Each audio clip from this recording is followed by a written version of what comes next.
Alrighty. Today is January 20th, 2025. And it is 9:03 Central European Time. That will be 3 a.m. Eastern Standard Time. Eastern Standard Time for the US. That's 3 a.m. Eastern Standard Time. And today is the big day. Today is without a doubt the big day. Trump is coming into office, and we know Trump's going to come in with a bang because basically that's what he does. He starts off with a bang and then slowly, starts to wind it back once news media, as slow as they are, start asking critical questions about what he states or his cabinet members state or people that claim to be part of his administration or wanting to be part of his administration or speaking for his administration. People even appointed, like the liaison, what was it, the envoy to Ukraine? I mean, first of all, the last person you would ever trust is Trump, but you can always expect a broken clock to be right once in a blue moon, right? So, Trump is a very diabolical diplomat, and and he practices like this kind of chaos thing where you talk it up, get people shocked, and then meanwhile he's basically doing something like robbing the cupboard. You know what I'm saying? Robbing your stash, robbing your bank account, robbing you, right? And of course, you could never tell people this enough, or I mean, it's crazy because no matter what, it seems like he has a following that really has to follow and doesn't really have like freedom of opinion, kind of like peer pressure. And a lot of people get peer pressure in different ways. Some people get, I would call it a phenomenon, even some sort of thing where you live in a community, you vote against your best interest because the louder voices are so loud and running around with guns and they got beards on and they out there, yeehaw, scaring people up, that the other voices feel kind of like they have to go along with the program. And I would say that's called being a political, wuss, essentially. But we have that in the United States. We have political wusses. And that's just what it is. It's been that way for a minute. It's not the first time. I mean, it all depends on who you ask and what their, particular thing is, how they will respond ultimately. But in any case, let's get into that. But one note before we go further, I wanted to just say Marcus Garvey got a posthumous pardon from Biden, right? And so I went and looked it up a little bit because I wanted to hear it. But let's just let's see here what the GDP has to say on it. Yes, President Joe Biden posthumously pardoned Marcus Garvey on January 19, 2025. Saturn News 8 Sans. Garvey, a prominent black nationalist leader, was convicted of mail fraud in the 1920s, a conviction many believe was politically motivated to suppress his activism. Prior to this pardon, congressional leaders had advocated for Garvey's exoneration, arguing that his conviction was unjust. Cite Turn Search 3. While specific names of the representatives who signed the letter to President Biden are not detailed in the available sources, it's noted that a group of 60 Democratic members of Congress had previously urged the president to use his pardon power to address long-standing injustices in the legal system. Cite Turn News 10. What did they say? The Congressional Black Caucus, 26 members or something primarily. Let's see here. Can y'all see this? No, you can't. Okay. So let me just pull this up.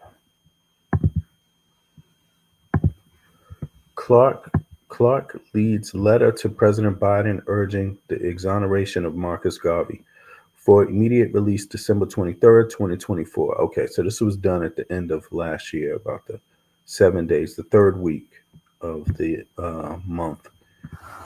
And this is Jessica Myers, all right, House. All right, Washington, D.C. Congresswoman Yvette D. Clark. Let me see something now also.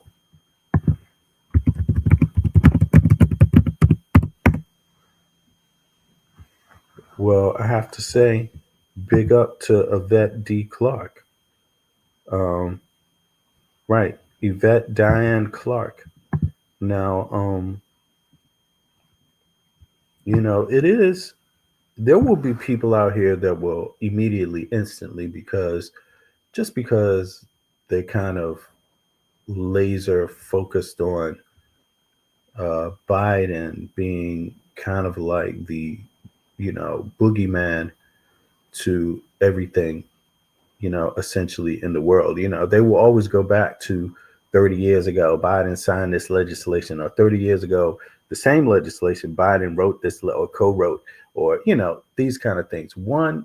And it's so unfairly characteristic, to describe Biden that way based on one thing. It's just nothing more than discrimination, obviously, because that's exactly what discrimination is. You find something and that's it. So 100 things doesn't weigh out one thing in matter or in any other area of discussion, right? And people will try to make it seem like this is not a big deal. Well, if we look at who it is who did it, who actually urged it, aren't you proud of that? Aren't you proud of someone like saying, taking the time, since you didn't, um, you could also vote for this woman if you agree, about Yvette D. Clark. Hailing from Central Brooklyn, Congresswoman Yvette Diane Clark feels honored to represent the community that raised her. She is a proud daughter of Jamaican immigrants. She takes her passion for her Caribbean heritage to Congress, where she co chairs the Congressional Caribbean Caucus and works to foster relationships between the United States and Caribbean community. Clark is a senior member of the House of Energy and Commerce Committee. Clark has been a member of the Congressional Black Caucus since coming to Congress in 2007 and today serves as its chair. People try to diminish the Congressional Black Caucus, but these people are doing like superb work, and it's so sad when you see a person who benefits from their work, especially um, try to deny the work, which is, of course, madness in itself. But there are not a lot, there are some. And it's always like that for every segment of society, I guess you could say. But in any case, so now we know. Exactly 101 years ago, Mr. Garvey was convicted of mail fraud in a case that was marred by prosecutorial and governmental misconduct. The evidence paints an abundantly clear narrative that the charges against Mr. Garvey were not only fabricated, but also targeted to criminals to criminalize, discredit, and silence him as a civil rights leader. In response to this blatant injustice, President Calvin Coolidge commuted Mr. Garvey's sentence upon eligibility. Efforts to clear Garvey's name have persisted for decades. In 1987, under Congressman John Conyers' leadership, the House Judiciary Committee held hearings on Mr. Garvey's exoneration. In 2004, Congressman Clark Rangel introduced a series of resolutions calling attention to the injustice, followed by Congresswoman Yvette D. Clark's recent efforts to continue these strides. Despite these efforts, Garvey's name has not yet been cleared, wrote to the members. Right. This is the letter.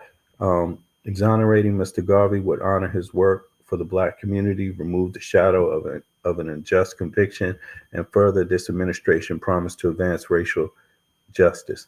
At a time when Black history faces existential threat, of erasure by radical state legislators, a presidential pardon for Mr. Garvey would correct the historical record and restore the legacy of an American hero. As we approach the conclusion of your administration, this moment provides a chance to leave an indelible mark on history. An indelible mark on history.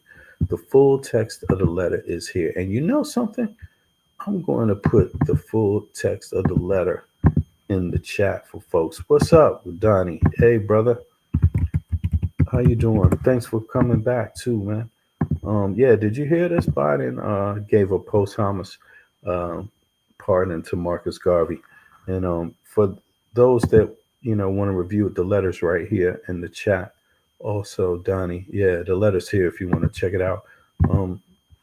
Let me see something here. Now, this letter here.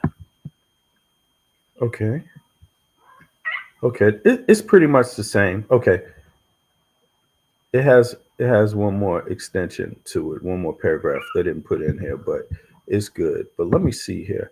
Now let me oh yeah, okay, everybody can see this. Now let me go back to is it this one? No. Where is it at? Let me see. Right here. Right. Now let's see what folks are talking about here. Når du monterer din kalkknuser, er det vigtigt, at den er på et 2 seconds. There we go. In office this morning, the president issued a new round of pardons and commutations. He commuted the sentences of 2 people and pardoned 5. Included on that list is the famous civil rights activist Marcus Garvey, who was pardoned posthumously. Garvey was convicted of mail fraud in 1923, a federal crime. Kemba Smith Pradia was also among those. Right. Now, mail fraud, not to stop this, I'm going to let it play, but mail fraud. Now, think of what Trump is going into the White House with.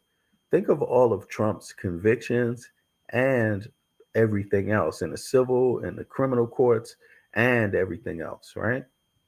So when you hear of Marcus Garvey, they tried to get him with mail fraud, or did. They convicted him, apparently, which is obvious, in these days. This is the turn of the century, so this is obviously straight up Jim Crow. Right now, Jim Crow reality, as in, everybody's going along with it. Everyone has reasoning to go along with it. There's hangings, there's violence, political violence, there's economic violence, there's, spiritual, just violence, period. Anti-Black racism was at its, at its, I don't want to say apex, because it depends on how you define it and what is most relevant to it. But it's existing. It's a norm. It's a social norm. It's the law, right? And right, this is the time period. And then they give him that mail fraud. Well, this is 2025 now. And look at Donald Trump. Look at Donald Trump. This is the opposite side of the coin. Donald Trump, 2025, not only did things regress, but the standards have fallen. The standards have fallen greatly, like deeply. And I think so deep that everyone expects there to be something more to it. But let's play here. Let's play. Everyone expects it to be a bomb, pretty much. Pardon? Let's go. Kemba was a crime. Kemba Smith Pradia was also among those pardoned. Kemba was a middle-class young woman, a college student. She fell in love with her boyfriend only to discover, she says, that he was selling drugs. When she learned his secret, she says he became abusive and coerced her into keeping his secret. She never did drugs herself. She never handled them. She never dealt them. But Kemba took the fall. She landed in prison for nonviolent drug charges for a 24-year sentence. Her family and the NAACP Legal Defense Fund fought to appeal her case and get her out. After 6.5 years in prison, her sentence was commuted by President Clinton in 2000. Now, today, just this morning, 24 years later, Kemba has been fully pardoned by President Biden.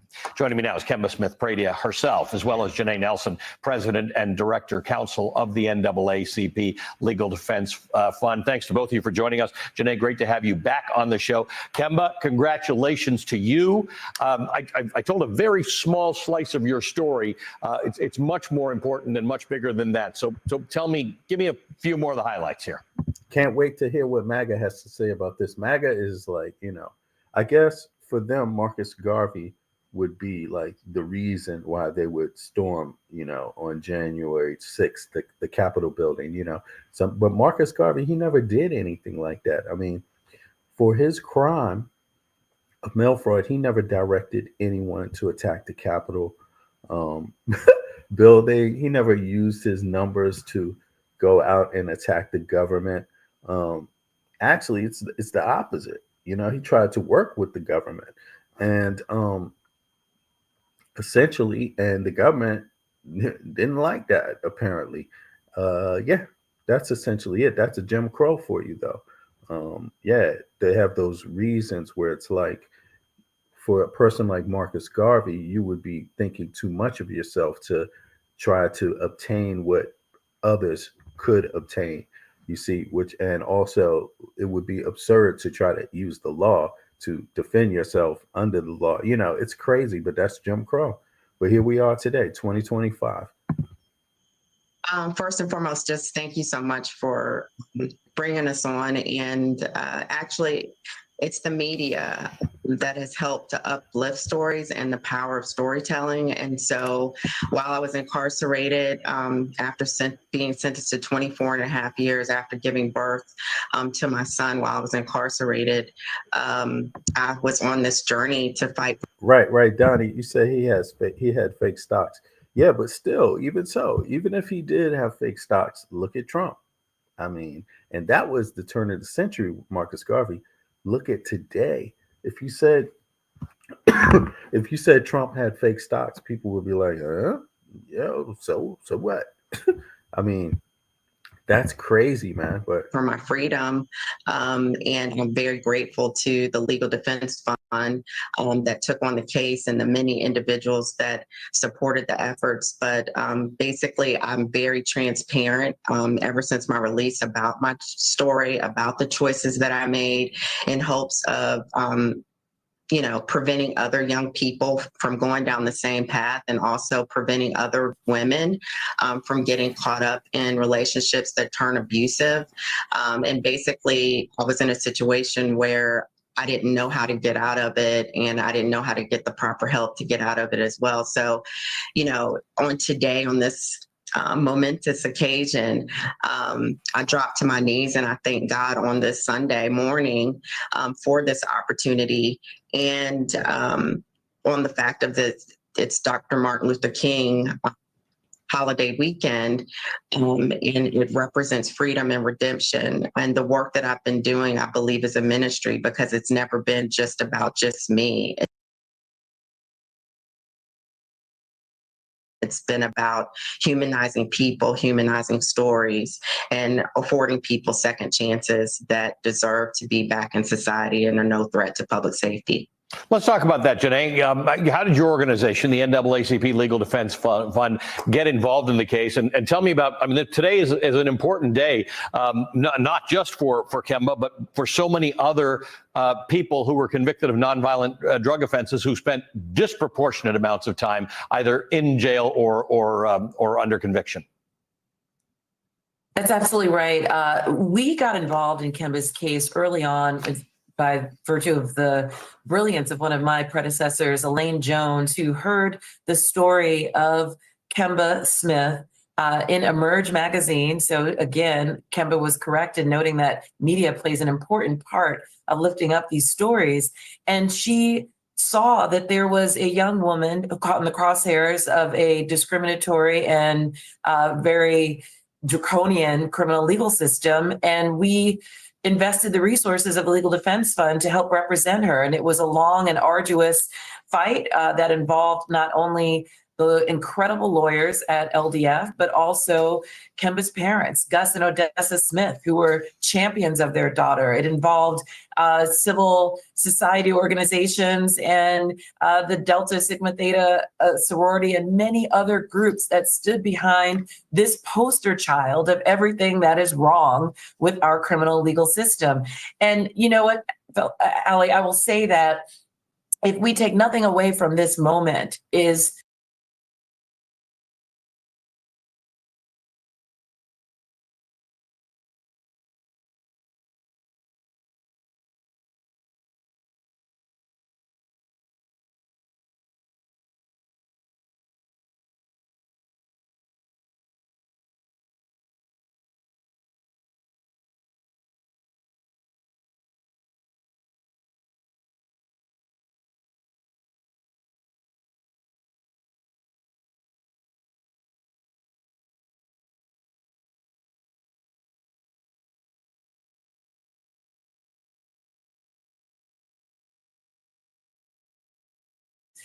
to take away the idea that second chances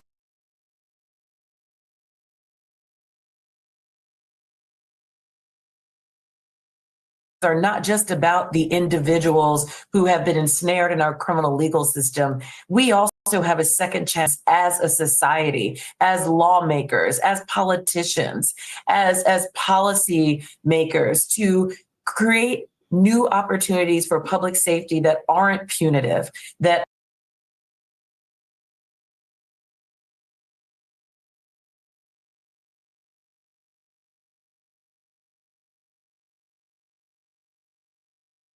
In the final month of his presidency, President Joe Biden granted clemency to a significant number of individuals. On December 12, 2024, he commuted the sentences of nearly 1,500 individuals who had been placed on home confinement during the COVID-19 pandemic and pardoned 39 individuals convicted of non-violent crimes. Cite turns are all search. On January 19, 2025, President Biden pardoned 5 individuals, including the late civil rights leader Marcus Garvey, and commuted the sentences of 2 others. Cite turn search. Additionally, reports indicate that President Biden commuted the sentences of approximately 2,500 individuals convicted of non-violent drug offenses who were serving disproportionately long sentences. Cite turn search. Furthermore, President Biden pardoned his son, Hunter Biden, who was facing tax and firearms-related charges. Cite turn News 28. In total, during his last month in office, President Biden granted clemency to over 4,000 individuals through pardons and commutations.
Another big story that I want to talk about is, he's giving his final interview, well, he did last night as president. Can you talk about his latest clemency actions before leaving the White House? Yeah, just this morning, he announced another round of clemency, is now going down in history as pardoning more individuals than any president in history. And the ones announced overnight, 2,500 people convicted of nonviolent drug offenses who he says are disproportionately serving extended periods of time.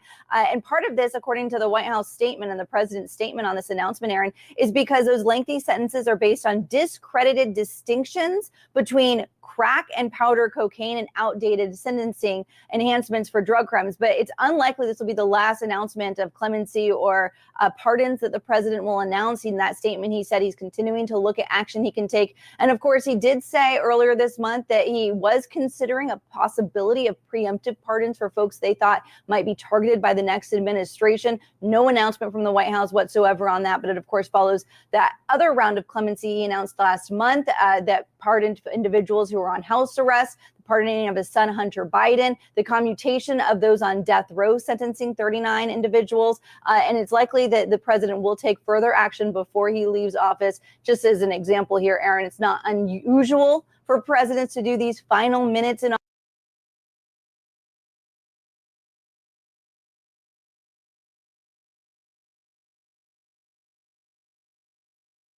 Well, here's another hot take that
Donald Trump's going to hate. President Joe Biden has just commuted another 2,500 prison sentences for primarily nonviolent drug users who were put in jail under old laws that impacted disproportionately the Black and brown community.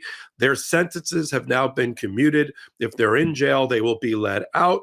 And that's a good thing for democracy and for Joe Biden, again, emptying the tank here towards the end of his presidency. He's now given more pardons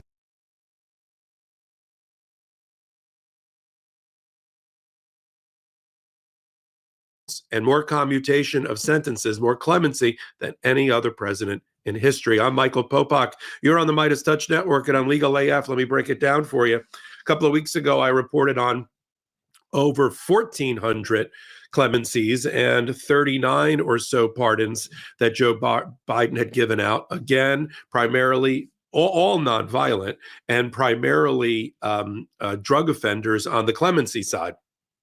He also gave clemency or pardons to 37 out of the 40 death row inmates, commuting their sentences to life imprisonment without possibility of parole, but taking them off of death row. 3 he kept on death row, the Boston Marathon bomber Act of 20.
You mentioned President Joe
signed a new executive order today aimed at cybersecurity. The order imposes new standards for companies doing business with the U.S. government. It's all part of an attempt to combat the rise of cyber attacks against federal agencies. The order will also require companies that do business with the federal government to follow a new set of security practices. Software companies will also have to show that their development processes are secure. Bloomberg reported today that the FBI has warned agents that hackers who breached AT&T last year likely stole months of their call and text logs. Hundreds of thousands of people will gather on the National Mall in Washington Monday to witness the second inauguration of Donald John Trump. It's a massive challenge, though, to ensure that everyone there will be safe. Nicole Skanga got an exclusive look at how security officials are prepared after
months of planning. So, crane to your left. Got it. From only 150 feet in the air, pilots duck buildings. And tower to your left side. Got it. Flying in a grid over the National Mall to scan for radiological or nuclear irregularities, threats like dirty bombs. So you're trying to create a blueprint of what the radiation in Washington, D.C. looks like ahead of the inauguration. Correct. Department of Energy scientist Jacqueline Brandon calls this low-flying helicopter one of just two of its kind, her office. If we find a radiological irregularity, we'll investigate it even further. Highly sensitive technology sets off alarms in the air. That's an alarm. That is an alarm. It's a slight variation in our spectra is what it's saying. On the ground, a mission led and meticulously rehearsed by the U.S. Secret Service at their training facility in Maryland. This right here where we're standing is Pennsylvania Avenue. Today it is Pennsylvania Avenue. Tomorrow it will become a speed racetrack for some of our uniform divisions.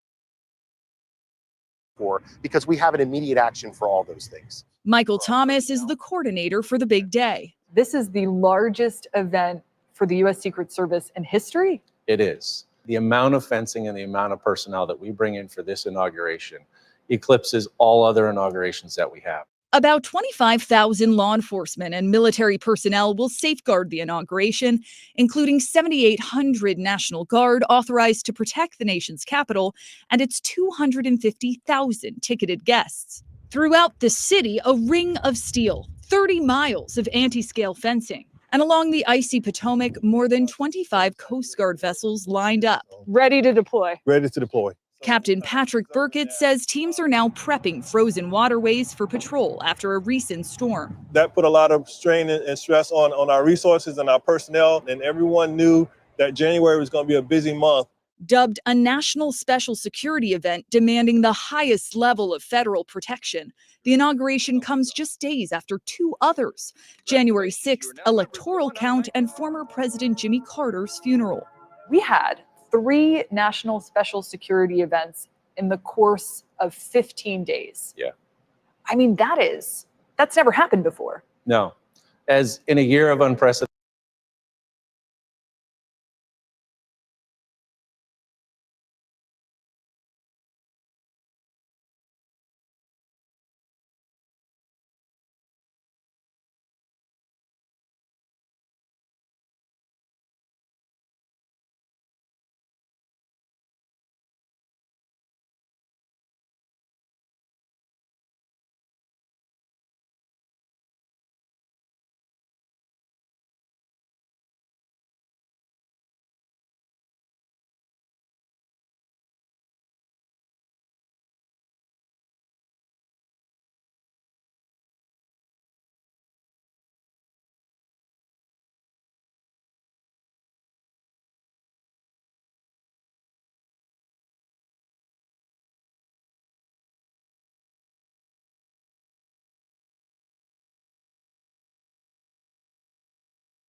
What if you could transform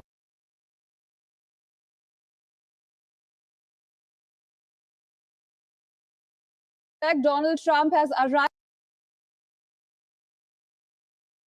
in Washington, D.C. to take part in the swearing-in ceremony that will mark his return to the White House. This comes amid a Wall Street Journal report claiming that Trump is planning a visit to China and India after he takes office. Donald Trump arrived in the Air Force One aircraft along with his family at the Dulles International Airport in Washington, D.C.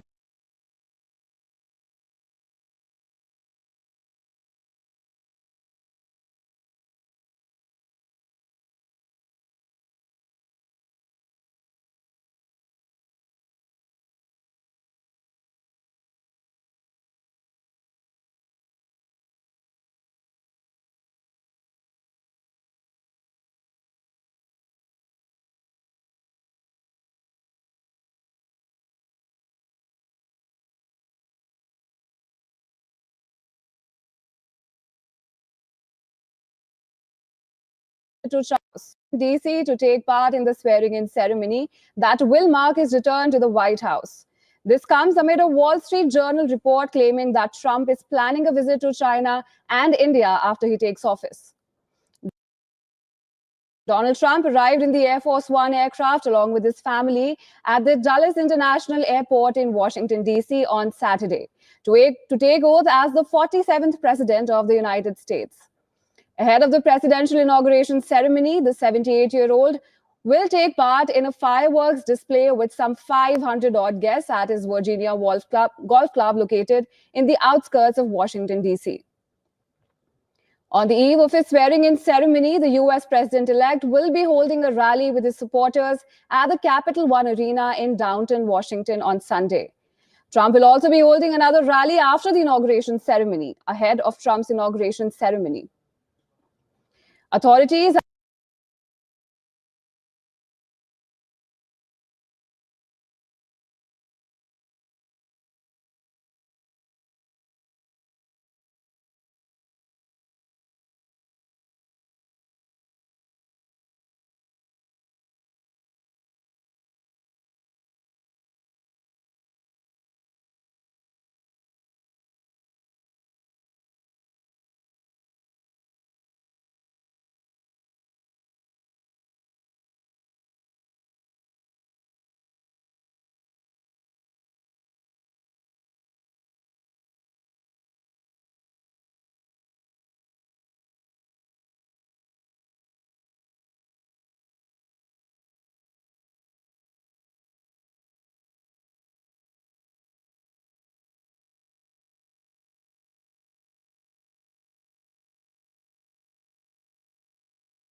an old way of doing things.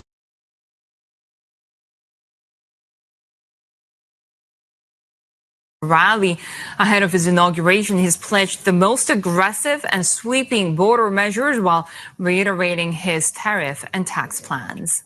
We have to set our country on the proper course. By the time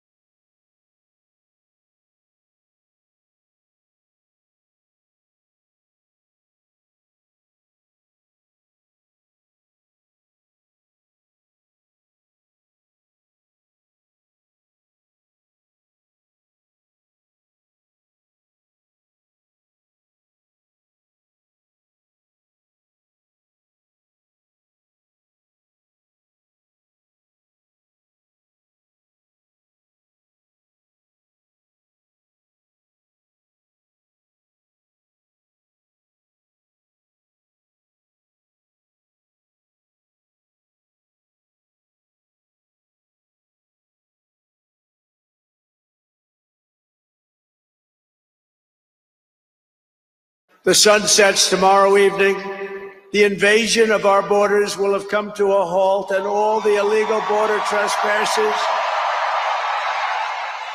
will in some form or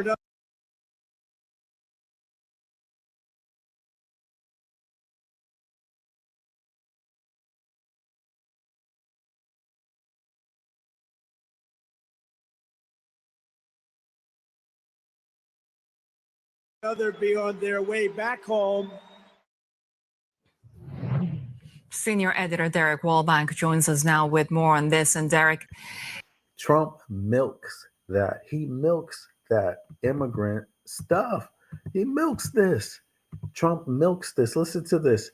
He that works. That immigrant border shit works every time. reiterating his tariff. By the time the sun sets tomorrow evening, the invasion of our borders will have come to a halt, and all the illegal border trespassers. Yay! But if you ask him how, he can't tell you how. Will in some form or another be on their way back home. Yippee! He milks this thing and it's never happened. He was in the presidency before and it never happened. And guess what? This thing about him wanting to go to a tariff war against Canada, it's his own policy that he's going to war against. Biden didn't change. He adjusted some tariffs, but the agreement, the overall agreement, is a Trump agreement that he made to replace NAFTA. He made one with Mexico and Canada. So it's like it's a continuation of his own policy, right? Now, for him to want to invade Canada and say that, oh wow, you're robbing us because of the trade deficit and blah blah blah. It's your trade deficit. It's your design, Donald Trump. So yeah, in any case, folks, I'm out of here. I'm gonna catch up with y'all later. I appreciate everybody, and we will keep it going. We will keep it going. Y'all be good. All right?